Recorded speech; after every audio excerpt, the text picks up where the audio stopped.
Lying in this hospital bed, I stare at the sterile white ceiling, the rhythmic beeping of machines serving as a morbid soundtrack to the final days of my life.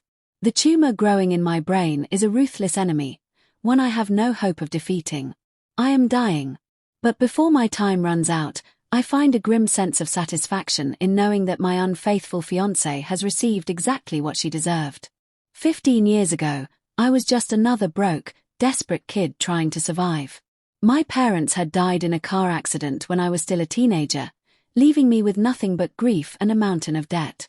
I clawed my way through life, working 3 jobs just to keep the lights on, but no matter how hard I tried, I was drowning.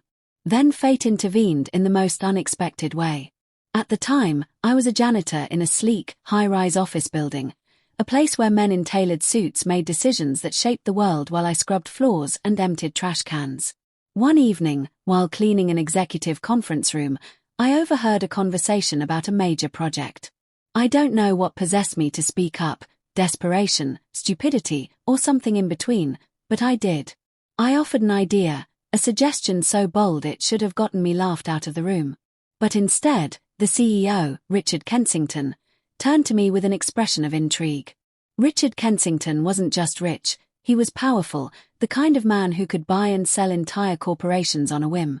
He was ruthless, brilliant, and had an energy about him that demanded respect. He worked 18-hour days, slept 4 hours a night, and still managed to look like he'd just stepped off the cover of a magazine. When he offered me a job, I grabbed it with both hands. From that moment, I dedicated myself to the company. I arrived earlier and stayed later than anyone else. I absorbed every piece of knowledge I could, learning the business from the ground up. Richard took notice. He became my mentor, teaching me the art of negotiation, strategy, and power. In time, I was no longer just an employee. I was his right-hand man.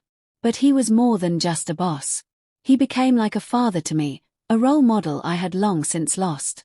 He invited me into his world, his home, his inner circle. And that's when I met her, Emily Kensington. Emily was breathtaking, the kind of woman who could silence a room with just a glance. Her golden hair cascaded in waves, her blue eyes held the mischief of someone who knew exactly how captivating she was. But it wasn't just her beauty that drew me in. She had a way about her, a charm that made you want to orbit her like a planet caught in her gravitational pull. At first, it was just friendship, late-night conversations, stolen lunches, inside jokes whispered during dull meetings. But friendship became something else, something dangerous. I won't lie, I knew exactly what I was doing. Emily was the heir to the Kensington Empire, and being with her meant securing a future most men could only dream of. But it wasn't just about that. I thought I loved her. Maybe, in some twisted way, I did. Richard approved of our relationship, much to my surprise.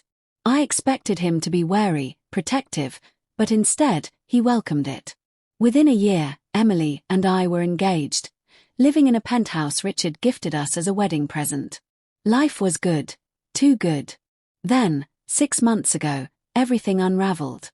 The headaches started first. At first, I ignored them, chalking them up to stress. But then came the forgetfulness, the dizziness, the slurred speech. I knew something was wrong, but I didn't expect the diagnosis I received. A brain tumor. Inoperable. 6 months to live. The world as I knew it shattered, but I tried to stay strong. For Emily. I needed her. And for a while, she was there, whispering reassurances, holding me close, promising to stand by me. But soon, I began to notice the changes. She was distant. Distracted. She took phone calls in hushed tones, disappeared for hours, came home smelling like a man who wasn't me. I didn't want to believe it. I couldn't. But the seed of doubt had been planted, and once it took root, it grew into something I couldn't ignore. I needed proof. I hired a private investigator, installed hidden cameras in our home, and watched as my worst fears were confirmed. Emily wasn't just unfaithful, she was brazen about it. She invited men into the penthouse Richard had given us, into the bed we shared, while I lay in a hospital bed fighting for the last scraps of my life. Rage burned through me, cold and consuming. But I didn't act on impulse. No, I planned. 2 weeks ago, I arranged a gathering. I invited everyone, Emily, Richard, my colleagues, friends, even members of the press. I told them it was about my will, a final farewell. But what I had in store was something far greater. As the room filled with expectant faces, I played the recordings. The footage flickered to life, showing Emily in the arms of strangers, laughing, whispering sweet lies, desecrating the home I thought we shared. The silence that followed was suffocating. Emily's face drained of color as the weight of her betrayal settled in the air around us. I turned to her then, my voice eerily calm despite the storm raging inside me. "You thought I didn't know," I said, watching the panic flicker in her eyes. "You thought you could get away with it. But I won't let you." And then, in front of them all, I signed my will. Not a single penny. Not a single asset.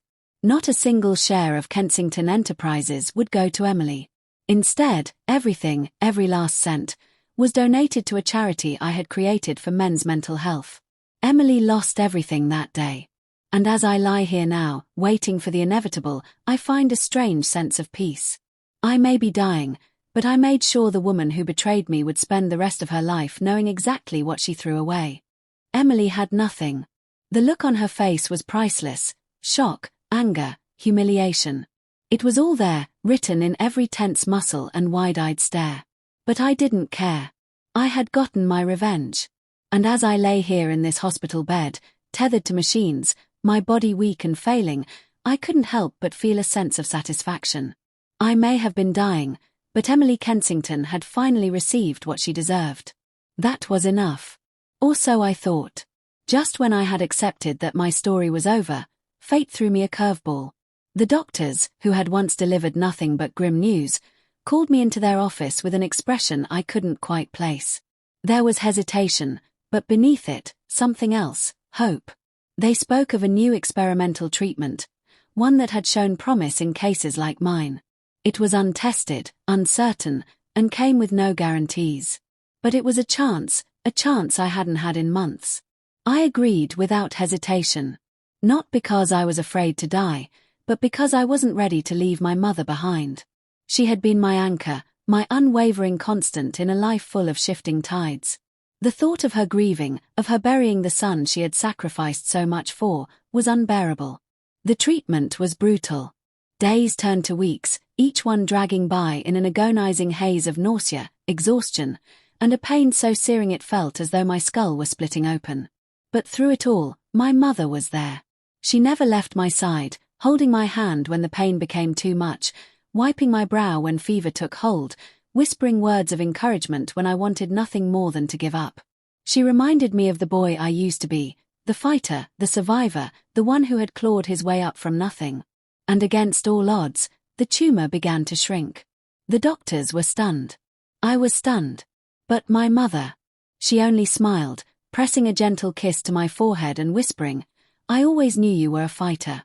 As my body recovered, so did my perspective. The penthouse, the money, the status, they had meant everything to me once. Now, they felt hollow, empty. What truly mattered was the woman who had never abandoned me, the one who had worked double shifts just to put food on the table, who had given me everything and never once asked for anything in return. So, I left it all behind. I moved back in with her, trading marble floors and city skylines for the quiet simplicity of home. It was humble, modest, nothing like the world I had once coveted.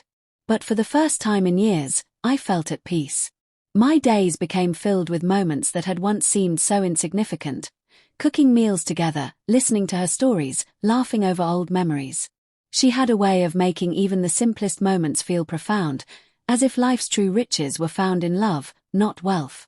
But some wounds cut deeper than flesh. Even as my body healed, the scars of betrayal remained. The nightmares lingered, Emily's face, her lies, the sting of her deception. I couldn't trust women anymore. Every smile felt like a mask, every kind word like a carefully placed dagger waiting to strike. My mother tried to reassure me, telling me not to let one betrayal define my future. But how could I not? The walls around my heart had become too high, too thick, impossible to tear down. Instead of relationships, I threw myself into something else, helping others. I channeled my pain into something meaningful, establishing a charity for men's mental health, offering support to those who had been through similar betrayals. I shared my story with them, hoping that in my own suffering they might find solace. But even as I helped others heal, I knew I was still broken. My mother, ever my guiding light, urged me toward forgiveness. Not for Emily's sake, but for my own. Holding on to anger, she said, is like drinking poison and expecting the other person to die. It took time, but slowly, I began to let go. I started journaling, pouring my pain onto paper, turning my turmoil into words. It became my therapy, a way to unravel the chaos of the past. Eventually, those pages became something more, a memoir, a testament to survival, to resilience, to redemption. My mother was my biggest supporter, reading every chapter, encouraging me to share my journey with the world. Years passed. Life settled into a new rhythm. The charity grew, reaching thousands of men across the country. My book was published, my story inspiring others to fight through their darkest days. And through it all, my mother remained my constant. She was aging, the years catching up with her, and I made it my mission to ensure her golden years were filled with joy. We traveled together, visiting places she had only dreamed of, watching the sunset over the Grand Canyon, feeling the warm sands of Hawaii beneath our feet. Every moment with her was a gift, a reminder of what truly mattered. I never married, never had children. Some pitied me for it, but I didn't care. I had everything I needed. My mother was my family, my home, my heart. And when she passed, peacefully, in her sleep, surrounded by love, I knew I had done right by her. Her legacy wasn't wealth or status. It was love, strength, the lessons she had taught me about what truly mattered in life. In the end, my story wasn't one of revenge or betrayal. It was one of redemption, of finding light in the darkest of places. The scars of my past remained, but they no longer defined me. I was more than the boy from the slums, more than the man who had been betrayed. I was a survivor, a fighter, and most importantly, a son who had loved his mother with everything he had. And that was enough.